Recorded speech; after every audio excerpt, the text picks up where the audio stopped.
This past weekend, one of the best products of the year was announced, Mystery Booster 2, the sequel to the immensely popular first Mystery Booster set. This set has it all. Niche callback cards from throughout Magic's long history, fan favorite cards in the nostalgic Future Sight frame, and of course, wild playtest cards that push the boundaries of what a Magic the Gathering card can do. The set even gets silly with some playtest cards referencing other card games, and white border versions of multi-format staples like Preordain, Urza's Saga, and Teferi Time Raveler. Hey, white border is in vogue right now, and if you thought playing a Teferi was going to put your opponent on tilt, just imagine the look on their face when you play a white border one. There's even hilarious new artwork for Ice Age's Whiteout, just a blank white art box, complete with a white border. I am going to say this right now. This set is a home run. The original Mystery Boosters were a product that I declared not only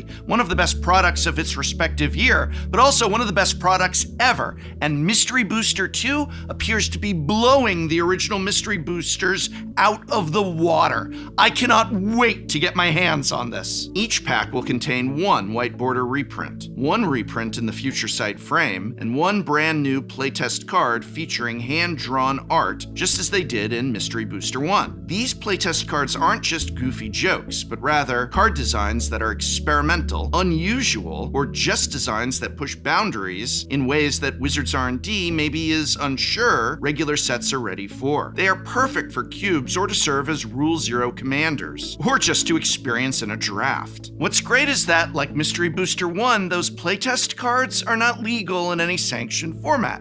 Of course, commander playgroups can have a lot of fun building decks around them for casual play, and due to these playtest cards having such a distinct look and style, there's no confusion about whether or not these cards are legal. But Mystery Booster 2 isn't just a goofy playtest card set. This is a set packed full of reprints. Mystery Booster 2 has over, and wait for this, 1,000 cards in the set. Gavin Verhey has already said that there are very few reprints in Mystery Booster 2 that were also in Mystery Booster 1, so that's a lot of new reprints. So when you draft this, it's a chaos draft, only curated. With over 1,000 cards each time you sit down to draft, it'll likely be a wildly different experience than the time before, not only in the deck that you build, but in the decks that you go up against. And I just love that, a curated chaos draft environment where no two draft experiences will ever be even remotely alike. Many Magic the Gathering players who got to draft the set at Gen Con last weekend described the set as one of the best draft experiences they've ever had. Anyone who happened to log on to Magic Twitter over the weekend saw photo after photo of awesome Mystery Booster 2 cards. A Future Sight demonic consultation with new art, or a Future Sight textless Memnite. They even have arena-exclusive alchemy cards in paper. A Search Elemental playtest card that has Scryfall and rewards you for searching your library. This set is amazing. Take a look at Renin 1. This is the perfect example of an awesome new design in this set. The origin story of Modern Horizons 1's iconic 2-mana Planeswalker told through a Planeswalker land hybrid card that's reminiscent of Dryad Arbor. And speaking of Dryad Arbor, there's one in the set too, and it's in white border. Finally, it'll be easy to tell your Dryad Arbor apart from your other forests. So yeah, even though the details about Mystery Booster 2 have not been revealed, I can say with absolute certainty that this product is a home run. The phrase "Unfinity done right" is what many Magic the Gathering players are saying about Mystery Booster 2, and it's easy to see why. Best of all, this set is designed to be played, with that wonderful draft environment being like nothing you can experience anywhere else. Whether or not this set is worth it to buy financially is uncertain as of now, but I will say without any hesitation that this set is one of the best new products in years. And I guarantee, I really do guarantee, that you are going to have so much fun opening these packs and playing Mystery Booster 2. Unfortunately, the majority of you will never get to play Mystery Booster 2. Maybe ever.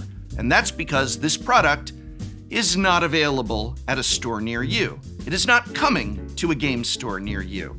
Mystery Booster 2 is a convention-only product, meaning that you will have only 2 ways to get your hands on it. You will have to go to a Magic convention and enter in a Mystery Booster 2 draft event, or you will have to purchase Convention in a Box, which is a limited release secret lair. So Mystery Booster 2 is a convention and secret lair exclusive product. One of the best products of the year, possibly one of the best products of the last several years, and the majority of you will not be able to experience it.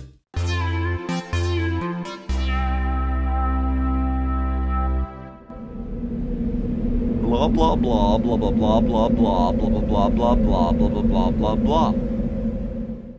Now I want to start by playing devil's advocate here. I understand the reasoning that Wizards would want to make Magic conventions have special, exclusive things that you can only do there. It's great to offer something special and unique for players who attend events. I absolutely support that. But there's a wide contrast between offering something special at Magic events and offering an exclusive product that can only be gotten at Magic events and therefore is a big disappointment for players who cannot attend. And believe me, Magic conventions are awesome experiences. I've loved every event that I've had the privilege of attending, from giant Magic cons to smaller local events. I am someone who revels, absolutely revels, in the gathering. I want Magic players at their local game store, and yeah, I want them to go to a Magic event if they can, but not everyone can. The truth is that Magic events simply are not accessible to the majority of Magic players. After all, attending a con is expensive, especially when it involves travel, and that's just within the United States. What about players from other parts of the world? They have access to very few cons compared to players in North America. So what happens if you live in a part of the world that just doesn't have that many or even any Magic events? You don't get to experience Mystery Booster 2. Tough luck, Latin America. Again. But even within the United States, many Magic the Gathering players can't afford to attend Magic events. It's an expensive experience. You got travel, you got hotel, you gotta pay entry to the event, and then, on top of all of that, you gotta pay entry to the Mystery Booster 2 event. Can you take time off work to do this? Do you have people that you can go with? And never mind finances, many players have very real health and accessibility issues that outright prevent them from attending Magic cons and other events. For all these reasons and more, the majority of people who play Magic simply cannot attend a Magic event, which means they can't experience Mystery Booster 2. Enter Secret Lair Convention in a Box. Wizards has thought of those players unable to attend conventions and decided to offer Mystery Booster 2 as a secret lair. And I think there is a major flaw in the logic of this. The first and most obvious issue is that secret lairs are limited availability. They're something that not everyone who wants one can get. If you tried to get recent secret lairs, such as the Monty Python secret lair or Hatsune Miku secret lair or any secret lair that had more than $5 worth of value in it, you know what I mean. Secret lairs sell out. And yeah, prior Convention in a Box secret lairs have indeed been limited availability. And they also cost more than the Mystery Booster box would by itself. That's because they include extras, and I love these extras, but having all of that bundled together means a higher overall price point. In last year's case, it would cost you $250 if you were lucky enough to snag one. But when Mystery Booster 1 hit local game stores, that price per box was more around $100 to $110. And to be clear, I like Secret Lair Convention in a Box. I mean, I don't like that it's limited availability, but I am glad that it is offered. It's often a collection of some really cool items, but it doesn't solve the accessibility problem. Wizards of the Coast needs to ensure that everyone who wants to buy this product can. I mean, within reason. And do you know how you ensure that? By bringing this product to retail stores worldwide. And what's so frustrating about all of this is that the original Mystery Boosters did come to retail, so why can't that same roadmap be used here? With the original Mystery Boosters, you had to wait a while for them to come to retail, but they did come to retail, and I actually think that's a fine system.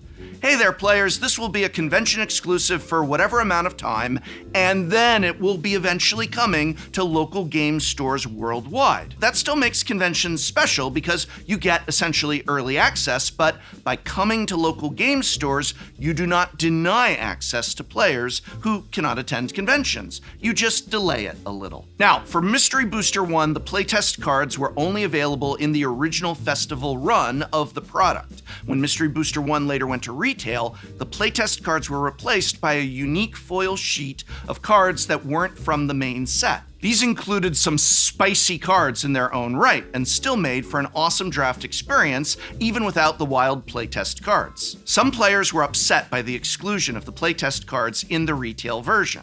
At the time, I was very happy to get even more needed reprints, but I do understand wanting access to those playtest cards. Perhaps if Wizards of the Coast does want to make sure there is a difference between the retail and convention editions, they can replace the Mystery Booster 2 playtest cards with the Mystery Booster 1 playtest cards, which then gives everyone access to these now hard-to-get, coveted, and quite frankly high-priced collectibles, while still keeping Mystery Booster 2 convention boxes somewhat special and exclusive to conventions. That's just one idea. There's many win-win options here. There's a lot of very clever minds that can solve this problem, but it is a problem. Making products exclusive to conventions is a feel bad. Magic players want to play Magic. Give us access to these products. Stop going down the sneakerhead route. And I honestly believe that offering a retail version of this product would be good for both business and for the player base. People want to buy this, so let us buy it. Bringing this set to retail would mean more players get access to the awesome reprints, and also more players will have the chance to experience this seemingly all-time great draft format. Players want these cards. They want to draft these cards. They want to put them in their decks. And it's not just players who would benefit from this. Local game stores would benefit as well, because they get to host those Mystery Booster 2 draft nights and sell those aforementioned players packs to their heart's content. It's not even win-win. It's win-win-win. Stores win. Players win. Wizards of the Coast wins. And again, I'm not saying that this product should hit retail stores right away. I think it's totally reasonable for the first wave of product, especially the convention version of this product with playtest cards, be exclusive to festivals and the Festival in a Box secret lair. But after, a year of events, why not give the set a second print run designed for retail outlets? At the end of the day, Mystery Booster 2 is a truly amazing product, and the only way that it could be better would be if more players could actually play with it, but that's just this player's perspective. And now I want to hear from you. Would you be happy with Mystery Booster 2 following the original roadmap that Mystery Booster 1 did, meaning coming to retail stores, but after a significant delay and with some changes to the overall product? Or are you satisfied with this being offered only at conventions and as a secret lair? I want to know your thoughts on Mystery Booster 2, so let me know in the comments below. And remember, if you do have access to a Magic event, I encourage you to check it out at least once. I absolutely love the gathering of Magic, so whether it is something like MagicCon Vegas or just Friday Night Magic at your local game store, you should definitely attend if it is reasonable, if you have access to it, because you're not only enjoying this great game, but you're supporting your Magic community when you do.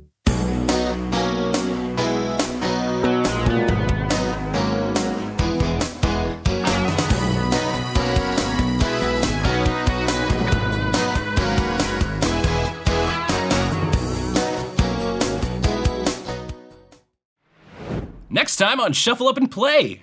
But are you ready for this? It's Iffy. He's back in Magic. Yeah. Yes.